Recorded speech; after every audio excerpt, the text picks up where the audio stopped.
Sadhguru, we have heard many stories of people who enter into a deep state of meditation and they forego basic human necessities like thirst and hunger for several months together.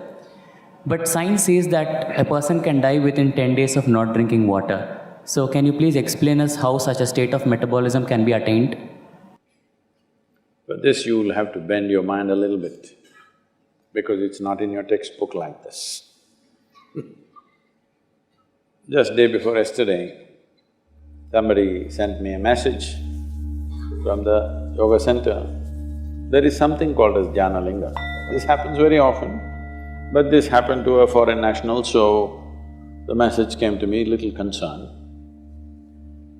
So this person went and sat in jnana linga at 7 o'clock in the morning, because everybody gets only a 15-minute slot to sit there because of the number of people. She sat there at 7 o'clock in the morning.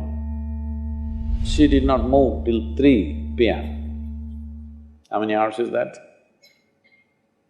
3 plus 8 hours.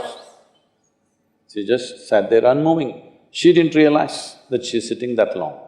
She thought she's going to sit for a 15-minute slot. So they sent a message to me, Sadhguru, like this, she's not moved, should we disturb her? I said, leave her alone, it's okay. Like this it happens. Once it happened, I sat down way back. I thought… this was new to me also at that time. I thought I'm going to… I sat there for 25–30 minutes. When I opened my eyes, a huge crowd in front of me in a village, garlands around my neck, they're all trying to pull my legs, in India, India being what it is. And the moment I open my eyes, somebody wants to know about his business, somebody wants to know when his daughters will get married, all kinds of things. Then I said, where did all you idiots come from? They say, you've been sitting here for 13 days. And so, what happens in the system? That's what you're asking. See, right now, I'm speaking. If you check my pulse, it's somewhere around 55, 58, in that region. If I simply sit quietly, it'll drop below 40. If I simply sit down and I'm doing something without interaction, talking, moving, if I simply sit, it'll drop below 40. Now this is at ease. This will not build any unnecessary friction inside. So the amount of energy it consumes is very low. All of you medical students, you know this, 20% of the energy in the body is consumed by your brain, though it is hardly a pound and a half at the most. So, this much body is consuming 20% of the energy. This much body is consuming only 80%. If you compare this and this in weight, it's 50 times more, much more. So, you must understand, if you keep your mind in a certain way, the amount of extra energy that you have is enormous, because you're not unnecessarily consuming, wasteful usage of energy is not happening. This is true with every system. Whether it's a car, whether it's a machine, whether it's anything, how friction-free it is running, that much energy will come down, isn't it? Anything that's happening with big friction will consume enormous amount of energy. So physiologically, psychologically, energy-wise, if you bring friction-free function of your system, metabolism will drop and you will function very efficiently, because when you want to pitch it up, you have a whole range to pitch it up. When you want to lower it, it's there. Right now, the range that most people are carrying is very, very small. If you push them into activity, they will get totally tired out. If they have nothing to do, they will freak. If you have nothing to do, you freak, isn't it? So in this condition, it'll not go down. Now, everything that you consume is higher simply because you're at a higher RPM, that's all.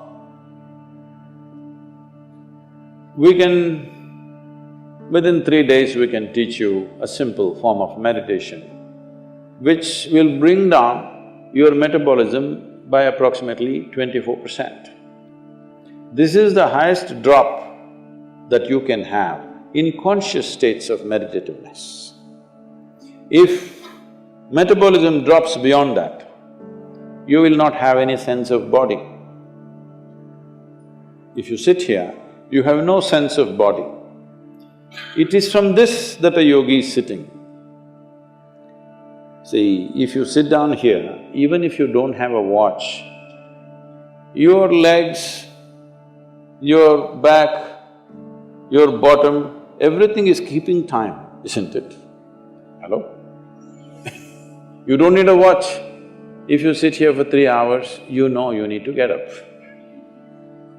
Body knows. So, someone is sitting for hours or days because there is no sense of body. Why there is no sense of body is not only because of drop in metabolism, it is also the intensity of your energy which is not biological energy. Another dimension of energy is fully intense. Once it pervades the entire body, you have no sense of body. If I go into your program 10 hours, 12 hours, I am the only one continuously drinking water, but I am the only one who will not go to the restroom. I am the only one who will not take a break. Everybody, every 2 hours they take a break and come back. Simply because how identified you are with your physiological process determines these things to start with. But there is also sadhana, there is also certain work to be done with your system. So everybody may not be willing to do that level of sadhana, but everybody must do some sadhana. Something so that what you wish to do, you can do effectively. Whatever it is in your life you wish to do, you must be able to do it as well as you can. What the hell you do is not my concern, but whatever the hell you're doing, you must do it well, isn't it? Hello? You must do it well. That's very important for a human being, that we must do it well. So for this, it's very, very important that your own body and your own mind is not an impediment. Your own body and your own mind doesn't trip you all the time. There must be platforms on which you stand.